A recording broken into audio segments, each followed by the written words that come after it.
Shalom, shalom. Y'all the disciples of Yahweh come out here 3 days a week, teaching that the blacks, Hispanics, and Native Americans are the original Jews. And you are the Lord's chosen people. Now the Lord requires us to keep his laws, statutes, and his commandments so that we can get out of this hellhole. I'm up here 3 days a week, Monday, Tuesday, Friday, and Saturday. So that's 4 days a week. Every Saturday I'm out here. Now, the reason why I'm out here is to be a watchman unto the nation of Israel. To warn them to turn from their transgressions. And that the Lord has no pleasure in putting the wicked to death. The Lord has no pleasure in putting the wicked to death. But if you do not change from your wicked ways, the Lord is going to slaughter you.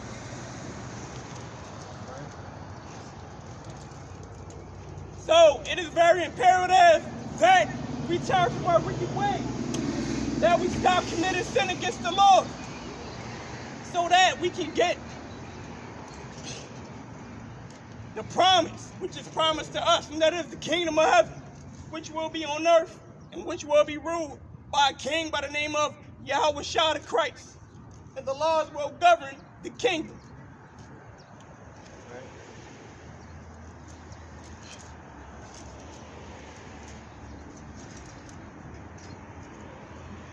So this is the book of Ezekiel, chapter 33, and verse 1.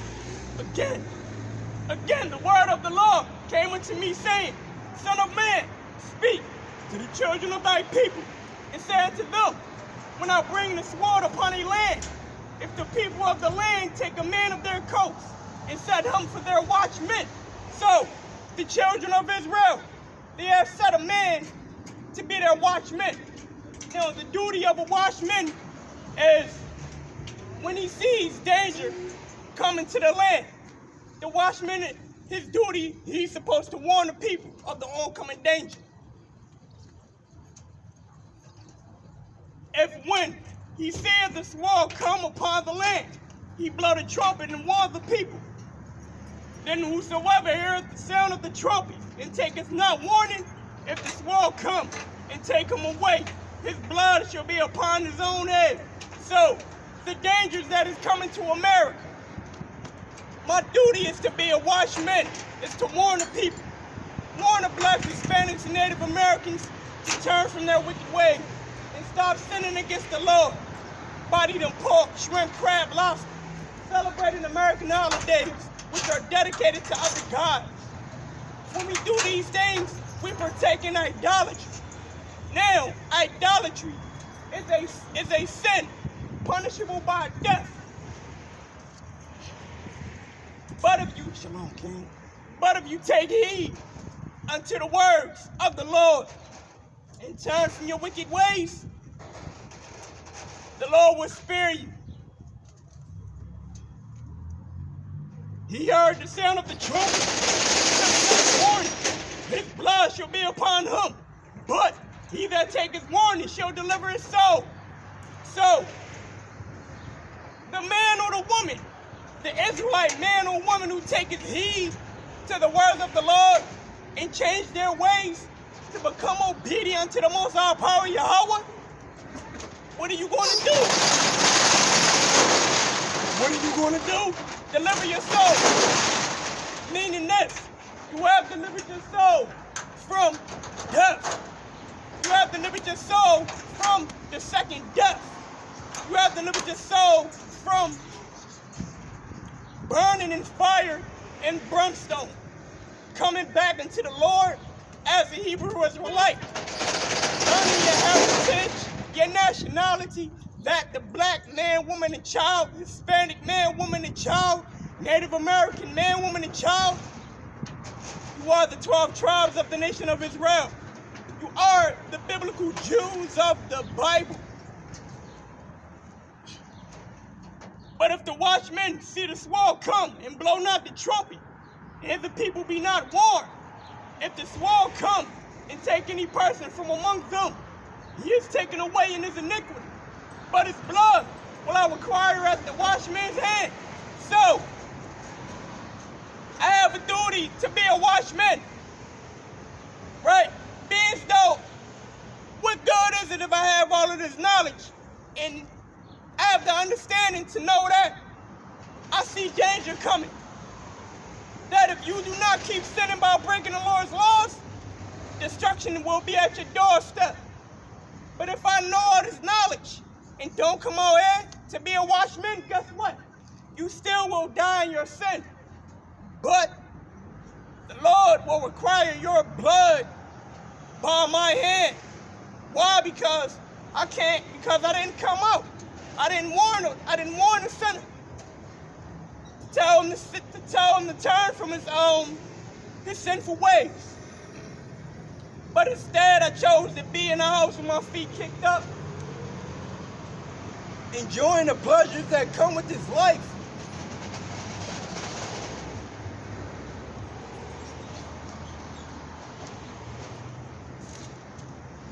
So the first book I'm gonna get is the book of 1 John chapter 3 verse 4. A lot of us don't know what sin is. We sin against the Lord every day, right? You might think that being a bad person, right? Going out here committing sin, stealing, thieving. You might think that person that's stealing and that's thieving, that's robbing stores, you might think he's a sinner. And because you don't do that, you might think you're not a sinner. But a lot of our people, we still sin. And we don't even know that we do it. But the Lord, he deems that if you break his commandments, you are sinning against him. And breaking the Lord's commandments comes at a cost.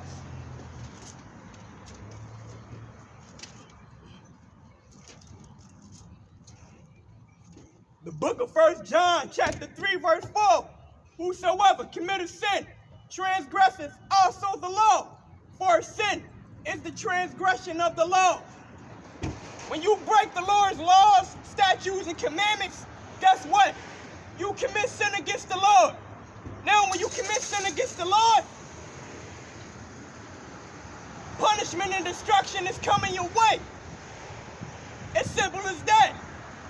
Choose life by obeying the laws of the Lord. Choose death by disobeying the laws of the Lord. It's that simple. These laws are not hard to keep. These laws are not hard to apply to your life. Right, so whosoever transgress against the laws of God, you're sinning against the Lord. If you partake in American holidays, which is dedicated to other gods and idols, what you're doing and what you're committing is idolatry. You're sinning against the Lord. When you partake in American holidays, that is idolatry. When you do so, you sin against the Lord. When you dabble in homosexuality, man-on-man action, woman-on-woman action, you're committing sin. You're transgressing the law, which is sin against the Lord. When you do so, when you sin against the Lord, destruction is coming to your doorstep. When you break the Sabbath day, destruction is coming to your doorstep.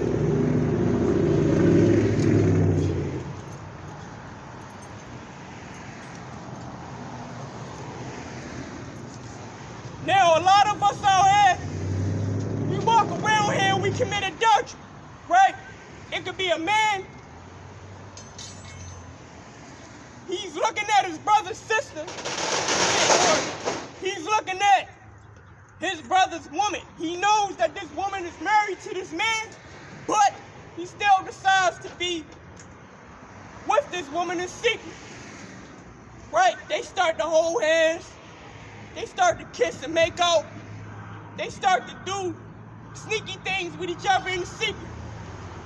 But they're not supposed to do so at all. And then that leads to bumping and grinding, them having sex.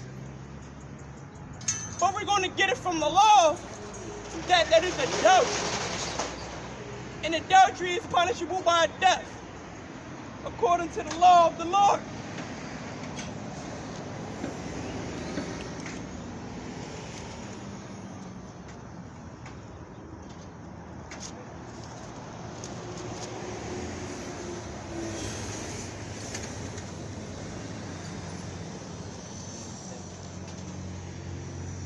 You know, adultery is a real serious sin.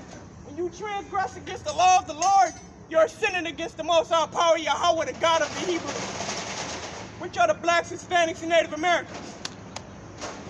When you commit adultery, when you talk to another brother's woman, right, and you bumping and grinding with her, you might think what you're doing is, it's not that deep. But when you have sex with another brother's woman, you are committing adultery. Now I'm going to get the law in the Bible about committing adultery. If we commit adultery, we deserve a punishment. The book of Leviticus chapter 20 verse 10 is a man that committeth adultery with another man's wife. Even he that committeth adultery with his neighbor's wife, the adulterer and the adulteress shall surely be put to death. So, if a man, like for instance, right, if you got a homie and you know your homie got a girl and you looking at your homie's girl, right, she sending you mixed signals, you sending her mixed signals, you know what I'm saying? In secret, y'all start to hold hands. And then it moves on to bumping and grinding. And then from bumping and grinding, it moves on to a whole relationship that is adultery. And adultery is punishable by death. The man and the woman shall be put to death. Why? Because the woman knew that she was married. She knew that she had a husband. But she still decided to be sneaky and deal with this man, knowing she got a husband. So adultery is transgressing the laws of God. And when you transgress the laws of God, you sin against the Lord.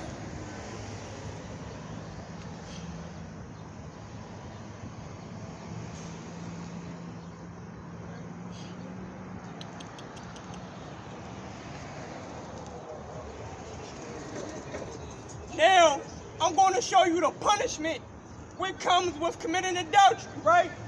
Now, this was before Yahweh the Christ came and died for the blacks, Hispanics, and Native Americans, right? But a lot of us take for granted that we got grace. Because we have grace, because the punishments of breaking certain laws that's punishable by death don't come swift enough or quick enough, we take advantage of it. We just do whatever we want to do. We break the laws that we want to break because we don't swiftly get put to death.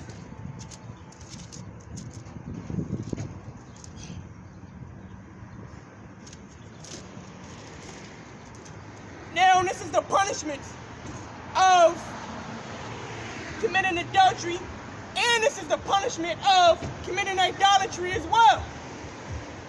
Deuteronomy 17:1.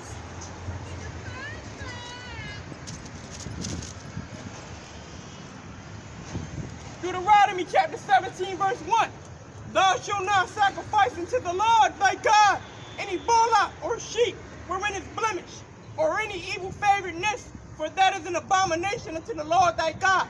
So, if you commit adultery against the Lord, if you married to a husband, and if you go out thinking you sneaky, thinking don't nobody see what you doing, having sex with this man, guess what?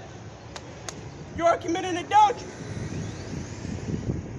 If you're worshiping another idol by celebrating these American holidays, what? You're committing idolatry, which is transgression against the law of the Lord. When you transgress against the laws of the Lord, you sin against the Lord. Now these are the punishments that we would have to go through before Christ came. So there's no sacrifice that you can give for committing adultery or for committing idolatry. Before Christ came, if you were caught in adultery, if you were caught worshiping another God, guess what your punishment would be? Stoned to death. Stoned to death. There would be no room for repentance at all.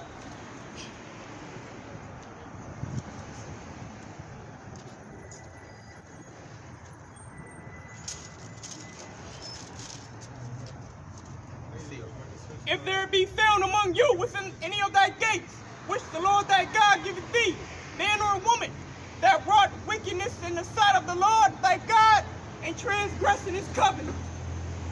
Meaning that, if there be found a man or a woman transgressing against the laws of God by committing adultery or committing idolatry by worshiping another God, and he gone and served, and has gone and served other gods and worshipped them, either the sun or the moon, or any of the hosts of heaven, which I have not commanded. And it be told thee, and thou hast heard of it, and inquired diligently, and behold, it be true, and the thing certain, that such abomination is wrought in this realm. So, before Christ came, right, if any man or woman was committing adultery, they would be stoned to death. If any man or woman was found worshiping the stars, the sun, the moon, idols carved out of wood and stone, overlaid with gold and silver, if any of that was found out that the man or a woman was doing that in the nation of Israel before Christ came, then shalt thou bring forth that man or that woman which have committed that wicked thing unto thy gates, even that man or that woman, and shalt stone them with stones till they die.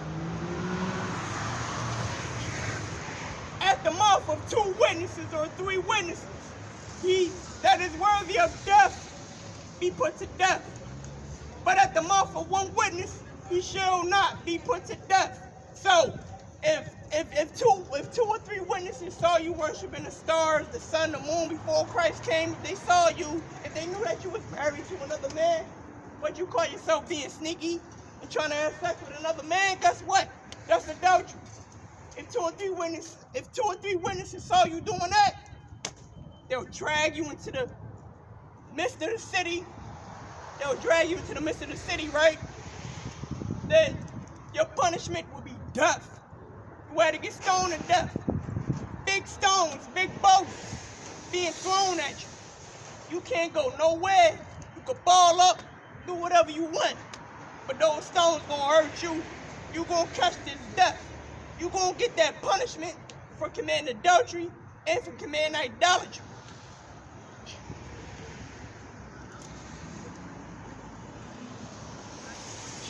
So, when we transgress against the laws of the Lord, before Christ came, if you committed adultery or idolatry, the punishment that you would get was to be death.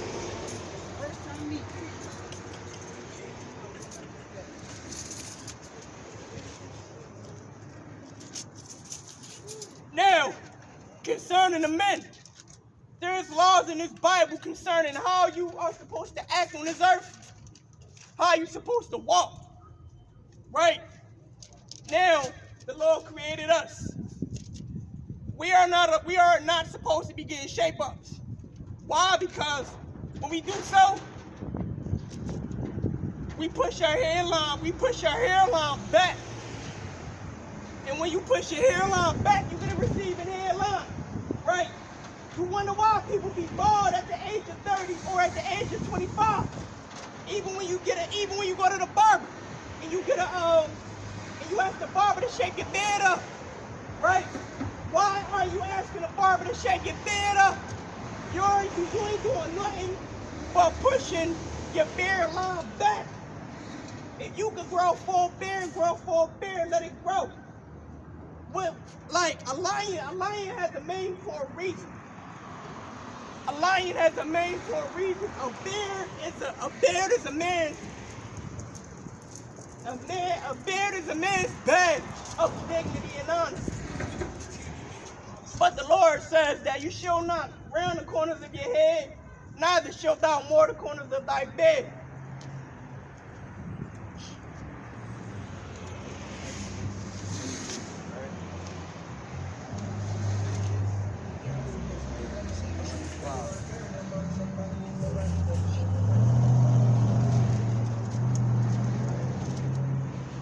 This is the book of Leviticus, chapter 21 and verse 5. They shall not make baldness upon their head, neither shalt thou shave off the corner of their beard, nor make any cutters in their flesh. So, as the children of Israel,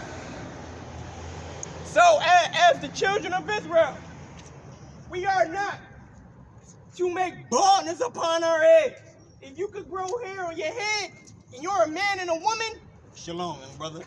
If you're a man and a woman, you are not supposed to shave your head bald, right? The Lord said you shall not shave your head bald. You can cut it, you can trim it down, but you're not supposed to shave your head bald. Why? When the Lord made you, that's what he did. He put hair on your head. The Lord put hair on your head. And when he made men, he put hair on your face, right? They shall not make baldness upon their head, neither shalt thou shave off the corner of their beds. Guess what? Guess what else is that? When you go to the barber shop, guess what you're doing? You ask the barber to shave you up. You ask the barber to shave your beard up. But in the process of the barber shaving your beard up, guess what? The barber is shaving the hair off your face. You're not supposed to shave your head bald, nor are you supposed to shave the corners of your beard. If you can grow full beard, let your beard grow, right? A badge is a man's dignity and honor. A beard is a man's badge of dignity and honor. If you can grow a beard, let it grow. If you can grow hair on your head, let it grow.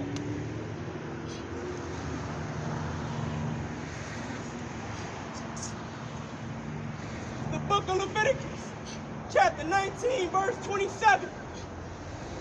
Ye shall not round the corners of your heads, neither shalt thou more the corners of thy beard. So, as men and women, we shall not round the corners of our heads. When we round the corners of our heads, guess what? Rounding the corners of your heads, it consists of a shape-up. You go to the barber shop and you let the barber know you want to taper, right? While you getting shaped up, that's what the barber doing though. The barber shaving off some of your hair. You trying to get that crisp, smooth line, but the barber is shaving your head in the process of you trying to get that shape up. When you shave your head, you're sinning against the Lord, which means you're transgressing the law. When you get a shape up, you're sinning against the Lord. It means you're transgressing the law. When you shape your beard up, you're sinning against the Lord. It means you're transgressing the law. When you shave your beard, you're sinning against the Lord. It means you're transgressing against the law of the Lord. Right? Now, if you obey the Lord, if you love the Lord, obey these commandments and apply them to your life. It's easy. It ain't hard. It's just us that make excuses every day. We are a nation that is laden with iniquity and sin.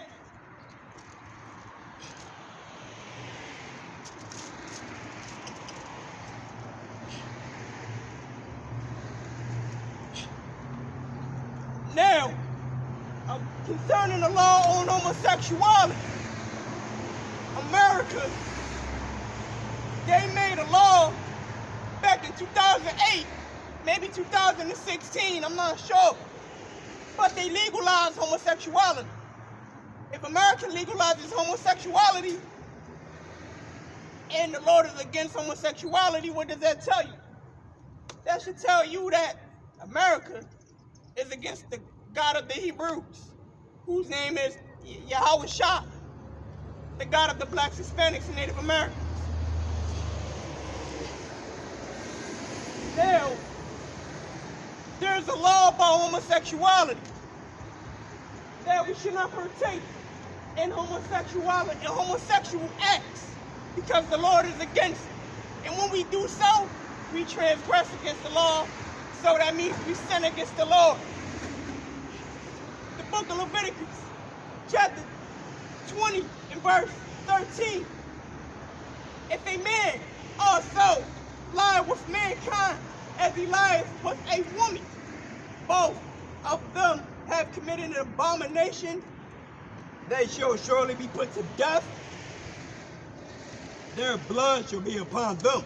So, if a man lay down with another man, just like he would lay down with a woman and have sex with that woman, but instead of him laying down having sex with that woman, he lays down and has sex. He lays down with a man and has sex with a man. That man and the other man has committed an abomination, which is homosexuality. Then when you commit homosexuality, guess what you're doing? You're transgressing against the law of the Lord. And when you transgress against the law of the Lord, you sin against the Lord by doing so.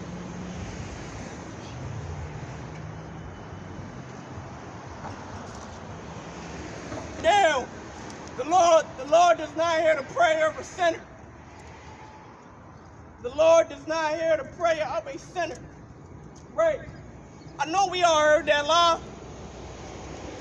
The Lord loves the sinner, but he hates the sin. That's a lie. The Lord does not hear the prayer of a sinner. If you're disobedient unto his commandments, he don't hear you. Simple as that.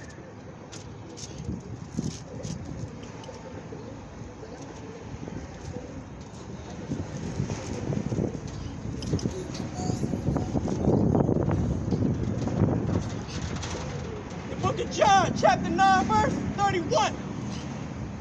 Now we know that God hears not sinners, but if any man be a worshiper of God and doeth his will, whom he hears. Now we know that God does not hear the prayers of sinners. What is a sinner? What is a sin? A sin is when you transgress the laws of God. You commit homosexuality, shave your head, shave your bed, commit idolatry, right? That is a sin. Kill your brother and your sister. Celebrate American holidays, which are dedicated to other gods, which is idolatry. If you do these things, you are a sinner. Now, a sinner you can pray to the Lord, but that doesn't mean that the Lord is going to hear your prayer. The Lord only hears the prayer of those who do his will. If you keep the Lord's commandments and apply them to your life, you praying to the Lord, you striving to be righteous, the Lord is going to hear your prayer.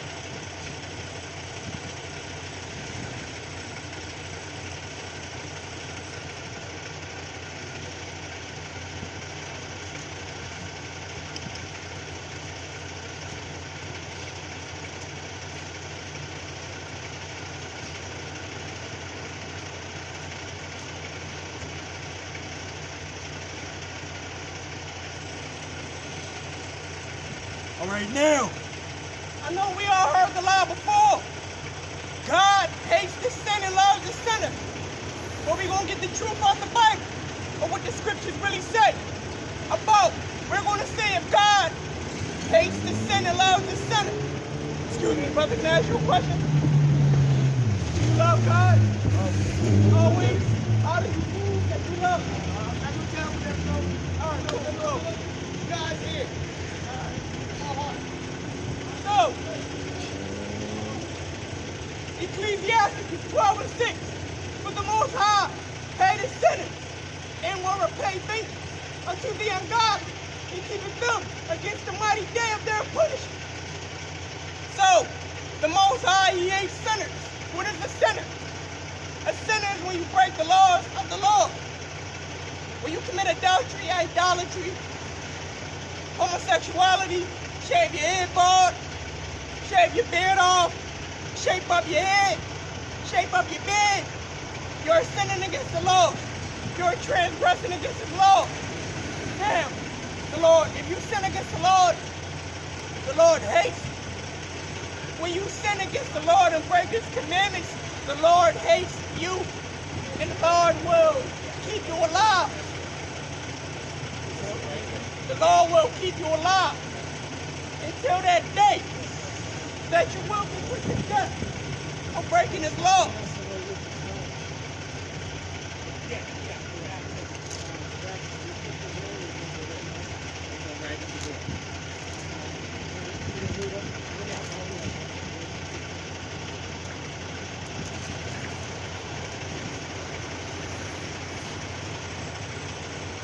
Now even Christ Himself, Yahushua, He even came not to do away with the works of the law, but He came to fulfill the sacrificial law. So now we don't have to sacrifice animals anymore, but we still have to obey the law and apply them to our lives, because the law still requires of us obedience. The book of Matthew, chapter 5, verse 17. Think not that I am come to destroy the law or the prophets. I am not come to destroy, but to fulfill. So, Yahushua the Christ, He did not come to destroy the law or the works of the prophets. The prophets taught about the law. Christ did not come to destroy that. The laws are still in effect. But Christ came to fulfill the sacrificial law. Christ is that lamb that was sacrificed for the children of Israel. Now we have grace, which is a time period to get yourself together.